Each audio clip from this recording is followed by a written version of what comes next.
And there's a happy dog. Well, hello, hello, hello. To everybody watching, morning, noon, or night, whatever it may be.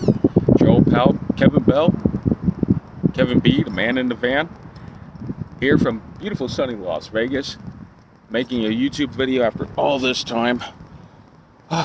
It's been almost a year, maybe a year, who knows. But a lot has changed in that time for the old man in the van. Isn't that right, Roy? Look at him. He's having a good time with the ball. Anyway, since then, oh, there goes the ambulance by. Thank you, boys. Good timing. Go get them. Hooray for the private sector. Anyway, so since my last video, I endeavored on getting new jobs to increase my financial situation, and I thought for a while, optimistically, now looking back on it, it's probably foolhardy of me to believe this, that the union was any damn good to associate with. Well, okay, in fairness, that particular union. I mean, if you can't get a 45-minute lunch break from a 30-minute and boost our pay up to that of the people who are literally right next door to us, who have less rooms to work on than we do. But the guys who work on the Las Vegas Strip, they get everything handed to them in a handbasket. Hey, you know what? Time to hook up a line and swing out of there. It's no damn good. So it didn't go as well as I would like to have thought. Went through several jobs over the course of about 5-6 months. Getting hired here, getting hired there. And, oh God, just a maelstrom of bullshit times bullshit problems at various companies. Interdepartmental fighting at the most petty level. Guys coming back after a hiatus, and, well, somebody had to go.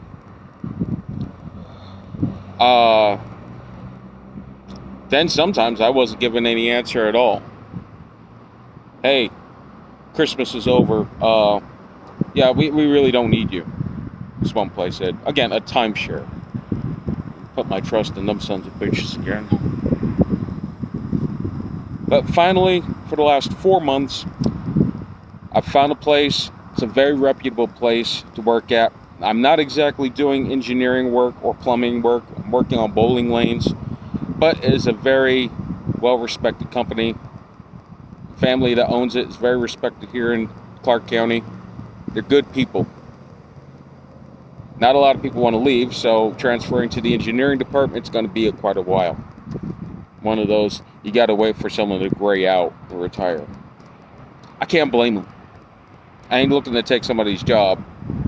That's not my business. When there's an opening, there's an opening. Anyway, I guess where I'm going with this is that's where I've been at for the last couple of months.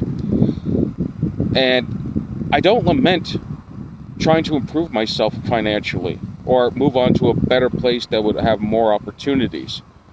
The circumstances that I found at these various places, oh Christ on the cross, they make you just want to go find a place in Idaho, northern Idaho, and just stay there for the rest of your life and say, the hell with it. I'll just build my own log cabin out of timber and mud, and yeah, I'll just fish the rivers or whatever. Oh God, some of these people really are that pathetic. I don't know how you multi-million-dollar companies just turn a blind eye to that. You really do need to do some undercover boss stuff with these places. Anyway, so I'm holding my head above water right now. The pay is not what I want it to be, but it's more than where I was with some of the other jobs. Especially I had to go back to security for a very short time. God, reminded me about the Ilka Society, the ineptitude of private security here in Las Vegas. Glad I'm away from that. So, they're good people to work for. Giving it my best. Roy is very well taken care of by my friend, especially during the summer months, until I can get my money up for the RV. I guess the premise I'm going with here is, you know what, even though you try your best, whatever, you got to expect some Sturm und Drang and adversity happening. And you know what, push past that. Push past that. You're going to have that. And things are not going to always be 100% your way, but at least you get them mostly your way. Hopefully. I'm not stopping looking for a job in the plumbing field or home construction, which I think would be very fulfilling. And I'm doing my best with my Indeed resume to do that. But don't give up on yourself. Even when you get kicked down to unemployment and all that stuff, just keep pushing forward. Look, tomorrow you're going to wake up, just make your bed, leave out, try to go out, hunt it down, kill it, bring it home, and even if you don't, hey, you got a made bed to come home to. Alright?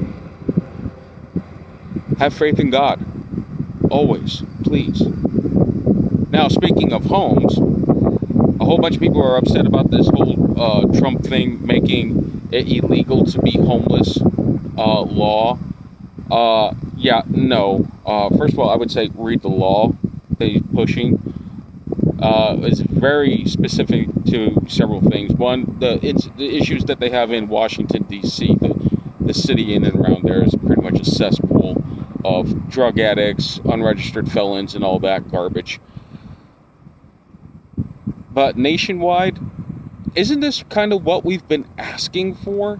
To get these people who have mental issues and drug addictions and unregistered felons or people who skip out on their probation officers, isn't this what you wanted? Isn't this what you said you wanted, to get these people off the streets? You wanted to get them out of your bus stations. Here in Las Vegas, they have an underground city where the water cisterns go at. When we have heavy rainflow here in the valley, we have this elaborate system of tunnels.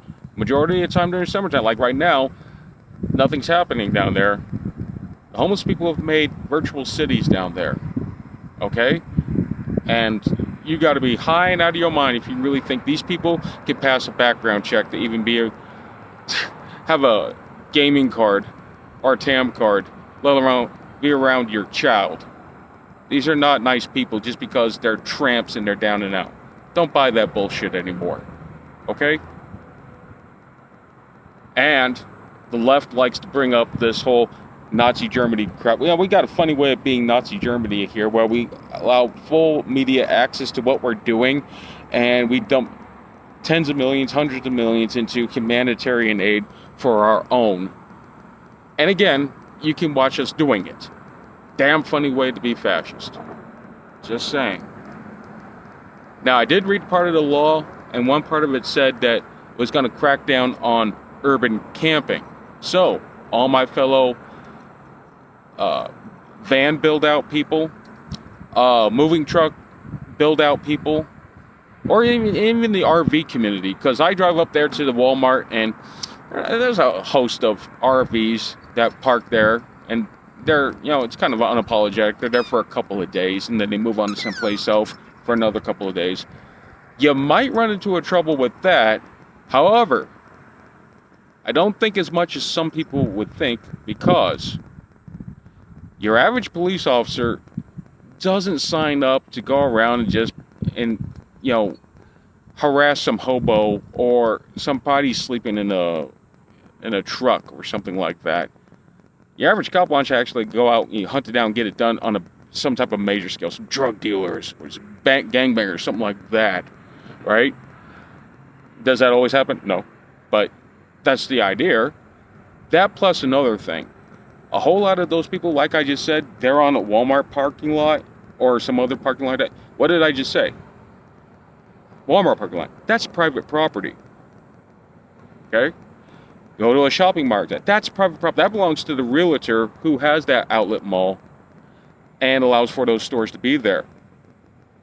Unless the police were called or had reasonable cause to approach, what are you going to do? You think they're going to be just driving around saying, oh, there's an RV parked over there, better go check on it real quick? No, man. No, man. Cops don't want to be wasting their time like that. All right? Yeah, most definitely private security, but people, they've gotten away from having private security, actual physical private security, doing patrols, because now you got to pay for that guy's payroll, you got to pay for that guy's insurance, benefits, and all this stuff, and have him out there, trust that he's going to be doing the job and whatnot. So many properties have gotten away from that. They just have cameras everywhere, cameras everywhere. They're satisfied with that. So as long as you don't act disrespectfully to a property, you clean up yourself, you keep to yourself, you go out and do your job 40 hours a week or what have you, you know what? You don't be acting like a fool, banging your music, cussing out people and this or that and the other thing. Be all right. And if somebody steps on your civil rights, call a lawyer. Again, leftist. My God, this is such a horrible country. Some get hooked up by the cops for trumped up charges. You go to jail, you call a lawyer, you sue the police, and usually you win. My God, that's like Auschwitz. Anyway, so overall, yeah, it's a step in the right direction for all these people who are a problem, and it's going to be overall a good thing. We just got to keep the feet to the fire of all our government officials. Remember, we're the ones in charge. We tell them what to do. That goes all the way up to you, Mr. Trump. You got my vote, but you'll never have my trust because you're government. Okay? Sorry, buddy. That's the way it works. So, that's what I have to say. Let you know I'm still alive, still kicking. I'd have my ups, I had my downs. Now I'm kind of stable. And this law that's in effect right now, work with it. And if someone gives you shit, do the right thing. Like this guy, playing with his ball. That goofy guy. Kevin B, the man in the van.